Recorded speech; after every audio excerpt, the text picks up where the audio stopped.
하셨다라 하시니라. 아멘. 우리가 예수님을 믿으면 다 잘 되기를 기대하고 있지 않습니까? 별로 잘 되고 싶은 마음이 없으신 분이 계실지 모르겠지만 다 예수님 믿고 잘 되기를 바랍니다. 그렇다면 우리가 생각하는 잘 된다라는 의미가 무엇인지 우리가 한번 잘 생각해 봐야 될 것 같아요.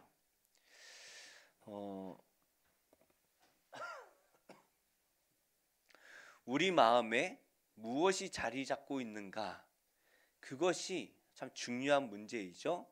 내가 가장 소중하게 여기고 또 내가 가장 이렇게 바라는 것들, 그것이 잘 되는 게 잘 되는 거죠.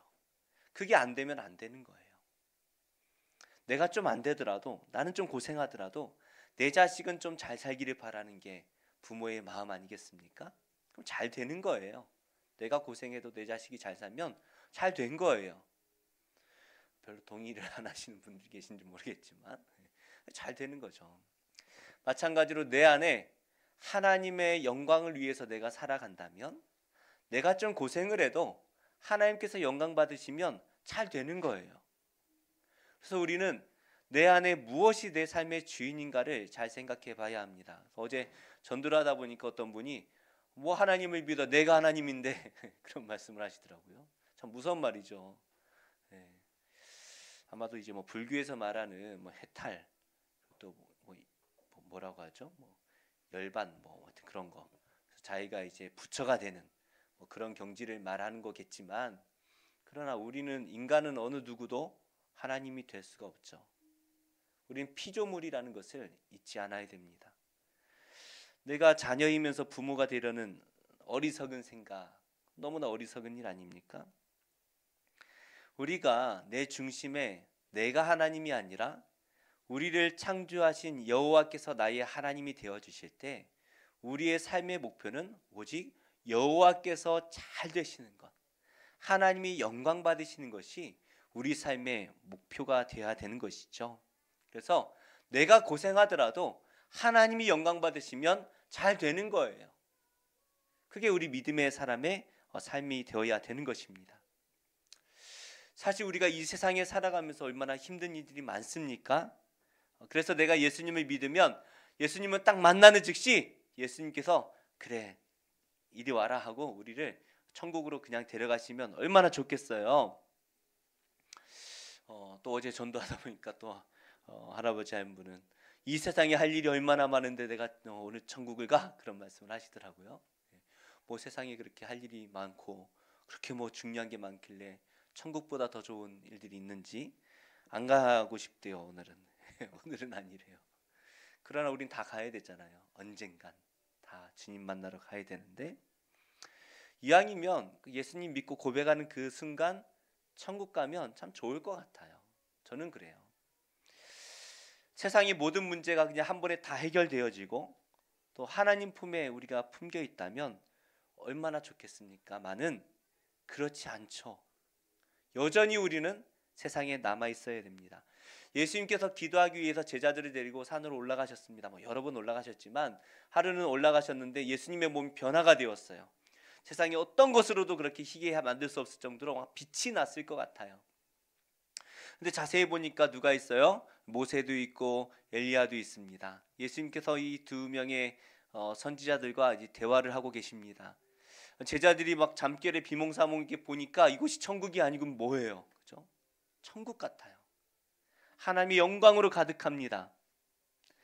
그 모습을 보고 베드로가 뭐라고 말합니까? 예수님, 제가 예수님을 위해서 또 모세와 엘리야를 위해서 초막 셋을 짓겠습니다. 이곳이 좋사오니 안 내려가겠습니다 라는 거예요. 너무 좋아요. 천국 같아요. 하지만 예수님은 내려가시죠. 자신을 죽이려고 눈을 이리와 같이 이렇게 막 부르뜨고 예수님을 흠잡으려고 하는 그 세상 사람들 속으로 예수님이 내려가셔요. 제가 살면서 가장 부러운 사람 한 명을 뽑으라고 한다면 뭐 여러 명이 있겠지만 딱 한 명 뽑으면 저는 사도 요한입니다.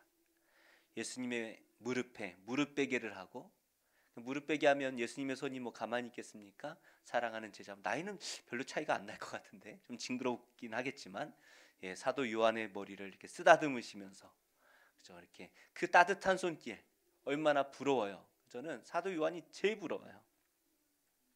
천국 가서 예수님께서 소원이 뭐냐 하시면은 무릎 베기 한번 해주세요. 그러지 않을까 싶은데요. 너무 부러워요. 그 하나님의 아들의 따뜻한 손길이 머리를 이렇게 쓰다듬으면서 그것이 천국같이 느껴지는, 그것이 매일마다 이루어지는 것이 천국이 아닐까요? 우리가 세상 살면서 힘든 일들이 많고 또 고난의 세상 속에 살아가다가 이 예배 가운데 나와서 하나님을 만납니다. 예배를 드리고 기도하고 찬양하며 또 말씀을 드리며 하나님을 깊이 만나죠. 참 좋아요. 마음이 힘들 때 예배드리고 찬양하고 기도하면 마음이 평안해집니다. 이것이 천국이 되는 것 같아요. 그래서 높은 산이 거친 들이 초막이나 궁궐이나 내 주 예수 모신 곳이 그 어디나 하늘나라. 예수님이 나와 함께 하시면 그것이 천국입니다 라고 고백이 되는 거예요. 그래서 성령 충만한 시간, 그 기도의 시간, 찬양의 시간, 예배의 시간이 너무나 좋아서 이곳에 머물고 싶지만 하나님께서는 우리를 세상으로 다시 등 떠밀듯 돌려보내세요. 자꾸 등 떠밀듯 돌려보내세요. 사실 세상이 너무나 힘이 들어서 하나님을 찾아왔는데, 그래서 하나님을 만나니까 너무나 평안하고 좋고 내 마음의 모든 걱정 근심이 다 사라져서 좋았는데, 하나님께서는 우리를 이곳에 머물라 하지 않으시고 자꾸 등 떠밀어 세상으로 내보내시는 거예요. 지옥 같은 세상으로. 한 자매가 가정에서 남편이 이제 결혼할 때는 참 뭐 다 좋으니까 결혼하겠죠. 좋아서 결혼했는데 이제 막 점점 남편이 이제 폭언을 하더니 폭력을 행사하는 겁니다. 시어머니도 같이 살면서 너무나 언어 폭력을 심하게 해서 사는 게 아닌 거예요. 죽지 못해 살다가 예수님을 만나게 되었습니다. 누구 지인의 소개로 교회로 와서 예수님을 만났어요. 그 마음에 막 담겨 있는 한이 응어리가 되어서 막 눈물로 펑펑 울고 있었는데, 기도하다 보니까 자기를 그렇게 힘들게 하던 남편, 시어머니가 문제가 아니라 나도 그들과 똑같은 죄인이었구나 라는 것이 깨달아지더래요. 내 죄를 위해서 한참 기도하고 펑펑 울고, 그래서 예수님의 십자가로 그 은혜로 구원을 받고 마음에 하나님 나라가 임하게 되었습니다. 문제는 다시 가정으로 돌아가야 되는 거예요. 그 지옥과도 같은 가정으로 돌아가는 거예요. 예수님 만날 땐 너무나 천국 같았는데 끔찍한, 여전히 자신을 괴롭히는 남편과 시어머니가 있는 그 가정으로 돌아가야만 합니다. 그렇다면 이 자매가 예수님 만나고 변한 게 무엇이 있습니까? 변한 게 없죠. 환경이 그대로예요. 똑같아요. 그 예수님 만나고 뭐가 좋은 거예요? 오늘 말씀 이전에 우리가 몇 주 전부터 살펴보고 있는 이 출애굽 사건, 온 애굽 땅에서 태어난 사내 아이가 태어나면 다 나일강에 던지라는 왕의 명령이 떨어졌습니다. 아마도 거의 매일마다 통곡 소리가 나지 않았을까요? 사랑하는 아들을, 내 뱃속에 9개월 10개월 동안 품고 있던 그 아들을, 핏덩어리를 나일강에 던져야 된다. 이게 뭐 상상만 해도 끔찍한 일 아닙니까? 그 부모의 심정이 어떻겠어요? 모두가 통곡 소리 나는 그 상황 가운데 모세가 구원을 받았습니다. 정말 하나님의 은혜예요. 구원받았어요. 그리고 다 죽어야 되는, 그리고 신음 가운데 살아가던 그 상황에서 모세가 왕궁에서 왕자로 자라게 되었습니다. 자, 여기까지 보면 하나님의 은혜 아닙니까? 은혜예요. 다 죽어야 되는 상황에서 살아남았고, 모두가 고통 가운데 살아가던 그때에 왕궁에서 왕자로 자랐어요. 근데 우리는 여기까지만 하나님의 은혜라고 생각하는 것 같아요. 여기까지. 뭔가 남들은 다 안 될 때 힘든 상황에서 구원받는 것, 그래서 편안하게 살아가는 것, 이것을 우리는 은혜입니다 라고 간증을 하죠. 그래서 여기까지 은혜로 잘 살다가 나머지도 다 은혜로 왕궁에서 잘 먹고 잘 살다가 나이 들어 죽는 것, 이것을 우리는 성도로서의 축복이라고 생각하는 것 같아요. 그런데 하나님께서는 이 모세를 그 자리에 내버려 두지 않으십니다. 내버려 두지 않으세요. 모세가 40년 동안 광야에서 양을 치면서 이제 왕자가 아니라 이제 뭐가 됐습니까? 80세의 양치기 할아버지가 되었습니다. 40살의 그 정말 창창하던 왕자가 아니라 이제는 미디안 광야에서 40년을 지내면서 그냥 누가 봐도 양치기 할아버지예요. 별 볼 일 없어요. 그런데 우리는 그나마 여기까지도 하나님의 은혜로 생각할 수는 있을 것 같아요. 모세의 마음은 어떤지 잘 모르겠지만 남들이 볼 땐 아이 그래도 그래 이 정도면 왕에게 죽을 상황에서 목숨은 살아가지고 또 광야에서 죽을 수도 있지만 또 결혼하고 자식도 낳고 또 넉넉하진 않아도 크게 부족하지 않고 굶지 않고 40년 그래 건강하게 잘 살았으면 됐다. 여기까지. 우린 여기까지 하나님의 은혜로 생각할 수 있을 것 같아요. 모세도 딱 여기까지 은혜로 여겼던 것 같습니다. 그런데 하나님께서는 이렇게 모세를 내버려 두지 않으세요. 우리 3장 10절 말씀 한번 같이 읽어볼까요? 시작. 이제 내가 너를 바로에게 보내어 너에게 내 백성 이스라엘 자손을 애굽에서 인도하여 내게 하리라. 아멘. 모세가 자기 민족을 살리겠다고 40살에 막 젊은 혈기로 갔다가 겨우 목숨을 부지하고 40년 동안 그나마 잘 살았잖아요. 그래도 그런 것 치고는 잘 살았어요. 40년입니다. 이제 겨우 장인의 양을 치면서 자리 잡았습니다.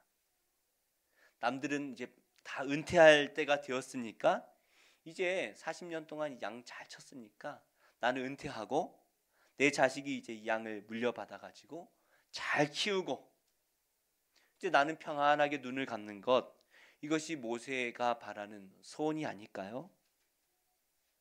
그렇다고 모세가 하나님을 안 믿는 것도 아니잖아요. 하나님도 믿고 평안하게 무난하게, 모세가 대단한 걸 바라는 것도 아니에요. 왕자로 복귀하는 걸 바라는 것도 아니에요. 그냥 이렇게만 무난하게만 남들처럼 무난하게 살다가 무난하게 죽기를 바라는 것 아니겠습니까? 이게 우리가 바라는 삶이잖아요. 애굽의 왕자처럼 엄청난 부자들처럼 넉넉하게 그렇게 살지 않더라도 여호와는 나의 목자시니 내게 부족함이 없으리로다. 딱 여기까지요. 딱 적당하게 그렇게 살다가 죽고 싶어요. 그런데 하나님께서는 이제 겨우 살만해진 이 모세에게 애굽으로 돌아가라라고 말씀을 하십니다. 이제 자리 잡고 40살의 젊은 사람도 아니에요. 80살에 이제 노년을 이제 은퇴할 때가 지났죠. 이제 하나님 만날 날을 준비해야 되는 이 노년의 나이에 하나님께서 이제 좀 살만하니까 뭐라고 말씀하세요? 애굽으로 돌아가라라고 말씀하시는 거예요. 돌아가라. 애굽이 어떤 곳입니까? 모세에게 끔찍한 곳 아닙니까? 끔찍한 곳. 자기 민족을 살리기 위해서 갔다가 자기 민족에게도 배신을 당해가지고 쫓겨난 곳. 왕이 자기를 죽이려고 할 테니 살기 위해서 도망 나온 곳이 바로 애굽 땅이었고 이제 미디안 땅에 잘 살고 있었어요. 그런데 하나님께서는 다시 그곳으로 가라고 하시는 거예요. 그래서 80살의 모세에게 하나님께서 너 애굽으로 돌아가서 바로 왕 앞에 서라라고 말씀하실 때에 모세의 마음이 어땠을까요? 정말 끔찍했을 것 같아요. 하나님 어디라고요? 이제 겨우 이 미디안 광야의 자리를 잡았는데 아니 더 심한 저 다른 광야로 보내시면 갈지 모르겠지만 애굽은 제가 못 가요. 다른 곳도 아니고 애굽을 가라고요. 하나님께서 애굽의 왕궁에서 살라고 그리 보내시는 것도 아니잖아요. 왕자로 다시 복귀시켜 줄 테니까 다시 왕자의 자리에 서라는 것도 아니잖아요. 이스라엘 자손을 인도하기 위해서 가라고 말씀하시는 거예요. 이게 무슨 말입니까? 바로 왕하고 바로에 있는 모든 권력자들하고 싸워야 된다는 거예요. 60만 명이나 되는 이 엄청난 노예들을 그냥 보내줄 일이 있겠습니까? 그럴 리가 없죠. 어느 미친 왕이 그래 그동안 수고했다 그렇게 흔쾌히 보내줄 왕이 어디에 있습니까? 싸우자는 거예요. 싸우라는 거예요. 딴 사람도 아니잖아요. 애굽의 왕이에요. 끔찍히도 돌아가고 싶지 않은 곳, 가장 가기 싫은 지옥과 같은 곳, 그것이 모세에게는 애굽일 거예요. 애굽. 그래서 미디안 광야에서 40년을 참으며 산 거예요. 그런데 애굽으로 돌아가라 말씀하십니다. 요즘 군대가 많이 좋아졌다고 그래요. 그죠? 휴대폰도 저희 때 휴대폰도 이렇게 많지는 않았지만 삐삐 같은 삐삐 많이 쓸 때 그죠? 삐삐가 뭔지 아나요, 우리 형제님들? 삐삐. 교과서에만 나오는 거죠. 삐삐. 군대에서도 삐삐 몰래 들고 갔다가 걸려가지고 막 영창 가는 사람들이 있을 정도로 아무 그런 게 없었죠. 공중전화도 이제 딱 허락되는 시간에만 쓸 수 있는 그런 곳이 군대였는데 이제는 핸드폰도 이제 가지고 가서 할 수 있다고 해요. 마음껏 할 수 있는지는 모르겠지만 또 음식도 잘 나온다고 합니다만은 잘 나오는지 잘 모르겠습니다. 근데 분명 월급도 많아졌다 그래요. 100만 원도 이제 넘게 받는다. 제가 처음 군대 가가지고 처음 받았던 월급이 9,900원이었습니다. 9,900원. 만 원짜리 한 장을 딱 주더니 100원을 내놓으래요. 지독하죠. 엄청 좋아진 거죠. 그런데 저보고 다시 군대 가라 그러면 안 가요. 아무리 좋아져도 군대예요. 세상 별천지가 됐어도 군대예요. 저는 안 가요. 아무리 맛있는 호텔식 뷔페를 매일 준다고 한들 군대 가라고 하면 갔다 오신 분들 가시겠습니까? 얼마나 가기 싫을까요? 제가 그 군대 제대해가지고 처음 제대하자마자 사역을 했는데 그때 부목사님이 그런 말씀을 하세요. 전도사님 6개월 동안 군대 끌려가는 꿈 꾸실 거예요. 무슨 말인가 몰랐는데 정말로 한 3번 꾼 것 같아요. 자고 눈을 떴는데 군대 같아요. 꿈속에서 군대 복귀하는 꿈을 꿔가지고 끔찍하죠. 끔찍해요. 근데 하나님께서 그 끔찍한 곳으로 돌아가라는 거예요. 우리 21절 말씀 함께 읽어볼까요? 21절 시작.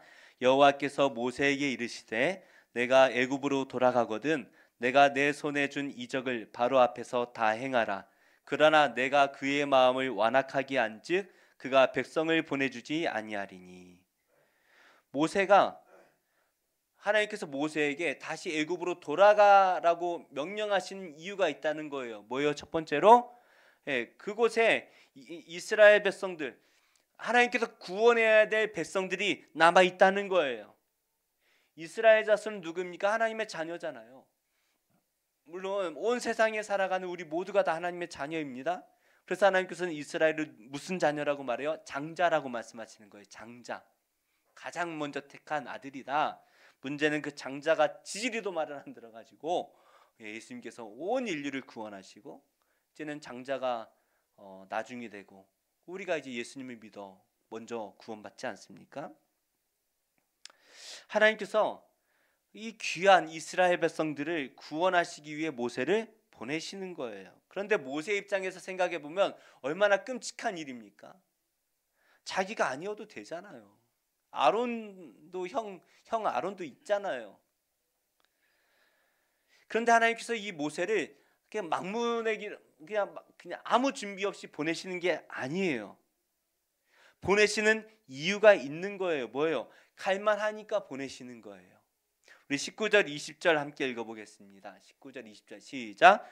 여호와께서 미디안에서 모세에게 이르시되 애굽으로 돌아가라. 내 목숨을 노리던 자가 다 죽었느니라.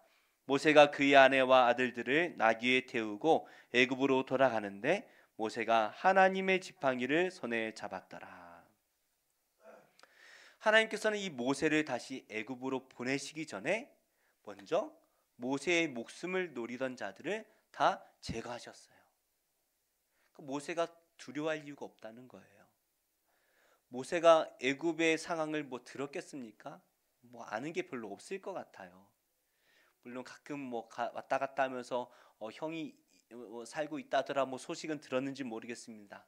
또 뭐 왕이 죽어서 누가 또 다시 우리 양엄마라고 해야 되나요? 예, 엄마의 아들 누가 왕이 되었더라 뭐 그 정도 소식은 들었을지 모르겠어요. 그런데 잘 모르잖아요, 상황을. 그러나 하나님께서 분명히 말씀하시죠. 너의 목숨을 노리는 자들이 다 죽었다. 갈만하니까 가라는 거예요. 그리고 모세가 지금 무엇을 손에 잡습니까? 하나님의 지팡이를 손에 잡고 있는 것 아닙니까?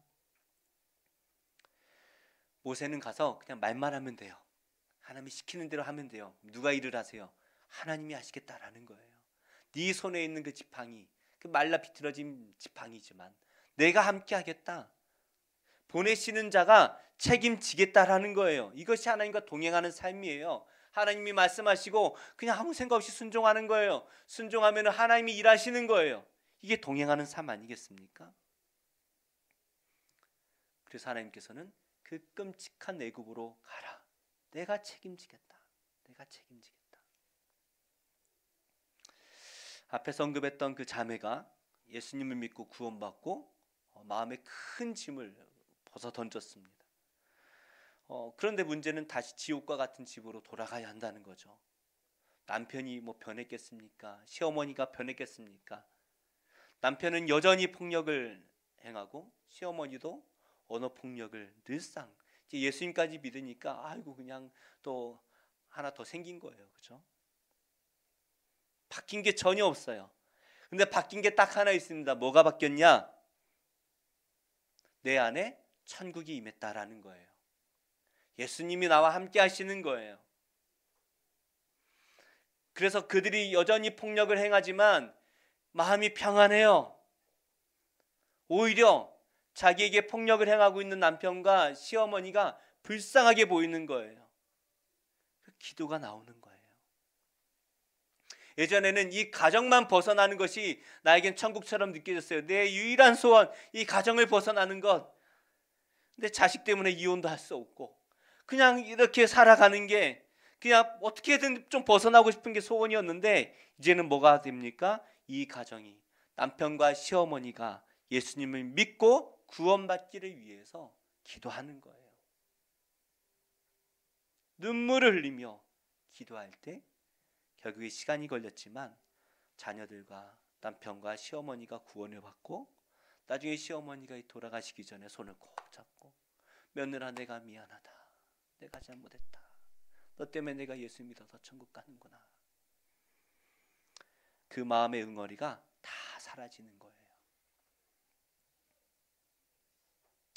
그러니 그냥 세상을 떠났다면 그 마음의 응어리를 가지고 누군가를 미워하며 마음으로 죽이며 그냥 눈을 감아야 했겠지만 이제는 용서도 하고 영혼도 구원을 받았으니까 세상 어떤 것과 비교할 수 없는 기쁨을 가지고 살아가게 되는 것이죠. 예수님께서 제자들에게 말씀하십니다. 나를 따르라 말씀하세요. 그리고 예수님을 따라가 보니까 너무 신기한 일들이 많아요. 오병이어의 기적도 있고 물 위를 바다 위를 막 걸어가기도 하고 병자들이 고침을 받고 심지어 예수님께서 뭐 기도해 주시고 나가서 예수의 이름으로 행하니까 귀신도 쫓겨나고 병도 고쳐지는 거예요. 너무나 좋아요. 근데 예수님께서 이제는 그들을 떠나가시면서 그 제자들을 세상에 보내시지 않습니까? 근데 그냥 보내지 않으시죠. 양떼를 이리떼에 보내는 것처럼 걱정스러우셔서 예수님께서는 그들을 그냥 보내지 않으시고 성령으로 함께하여 보내시는 거예요. 모세의 손에 들린 그 나무 지팡이처럼 하나님께서 우리 안에 성령으로 함께하시며 우리와 동행하십니다. 제자들이 나아갑니다. 예수님을 죽였었던 그 공의 한가운데에서 복음을 전파하죠. 이전에는 그럴 용기가 없어서 예수님의 십자가를 바라보며 다 도망갔던 제자들인데 이제는 하나님께서 제자들과 함께 하시니까 담대하게 예수님의 십자가에 못 박았던 자들을 향하여서 복음을 증거하는 거예요. 너희가 못 박았던 그 예수가 다시 부활하셨다라고 선포하는 거예요. 그리고 대부분의 제자들이 복음을 전하다 순교합니다. 옛날엔 도망갔는데 이젠 자기들을 죽이려고 하는 사람들 한가운데로 뛰어 들어가는 거예요. 사도 바울은 어떻습니까? 로마의 황제에게까지 가서 복음을 전합니다. 여러 번 살 기회가 있었어요. 여러 번. 그런데 이 바울에게는 황제에게 복음을 전하는 그 귀한 사명을 놓을 수가 없었어요. 포기할 수가 없었어요. 그래서 내가 죽을 것을 알면서도 황제를 만나서 황제에게 복음을 담대하게 증언합니다. 예전에는 나를 괴롭히는 이 상황을 벗어나는 게, 지옥과 같은 세상을 벗어나는 것이 천국 같았습니다. 그래서 그 지옥이 사라지든지 아니면 내가 원하는 것을 하나님이 채워주시든지, 뭔가 자꾸 채우려고 하고 또 자꾸 벗어나려고 하고, 그게 우리의 삶이었어요. 그리고 그렇게 되는 게 우리에게 하나님의 은혜다라고 생각을 했습니다. 그런데 하나님을 만나고 예수님을 만나고 나면 어디에 천국이 임해요? 우리 가정이 아니라 다른 어떤 곳이 아니라 내 안에 천국이 임하는 거예요. 내 안에. 바깥이 아니라 내 안에 천국이 임해요. 그리고 예수님과 함께하면 그것이 어디이든 천국이 되는 것입니다. 자꾸 군대 얘기해서 죄송하지만 저는 힘들 때 군대가 제일 힘들었던 것 같아요. 군대에서 훈련을 받는데 제가 기관지가 안 좋으니까 숨이 차서 너무 힘든 거예요. 유격 훈련을 받는데 몸도 힘들고 그때 또 마음도 많이 힘들 때였어요. 너무나 마음이 힘들어가지고 막 눈물이 막 펑펑 나오는데 훈련을 막 이렇게 받다가 기도가 나오더라고요. 하나님 도와주세요. 그러다 보니까 예수님도 십자가 지실 때 이렇게 힘드셨겠지, 그런 생각이 들면서 계속 기도하면서 하나님과 대화를 하면서 훈련을 받았습니다. 그때 기도하면서 훈련 받으니까 좀 몸이 편해질라나 기대했는데 하나도 안 편해져요. 여전히 힘들어요. 발도 안 움직이고 힘들고 자꾸 틀려가지고 더 혼나고. 그런데 기도하니까 마음이 평안해지는 거예요. 그 남은 훈련을, 그날 훈련을 은혜로 잘 견디었습니다.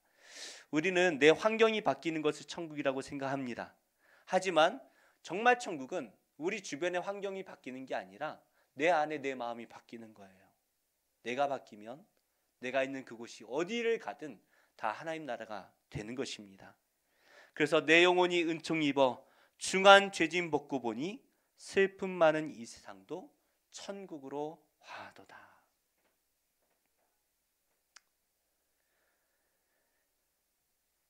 우리는 바깥에서 천국을 찾으려고 하지만 우리 하나님께서 우리에게 우리 안에 천국을 주십니다.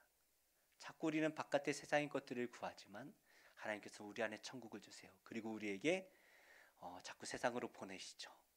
세상 가운데 지옥과 같던 세상, 옛날에는 그것이 너무나 끔찍한 지옥이었는데 내 안에 천국이 임하고 나니까 그것도 복음으로 변화시켜야 될 사역의 현장이더라 라는 것을 우리가 깨닫게 되는 것입니다.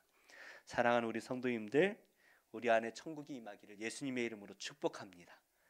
그래서 우리가 가는 곳마다 하나님 나라가 세워지고 지옥과 같던 그곳이 하나님 나라로 바뀌어서 그곳에서 하나님을 예배하는 귀한 성도님들 되시기를 축복합니다. 잠깐 기도할 때에 하나님 제 안에 성령으로 함께하여 주시고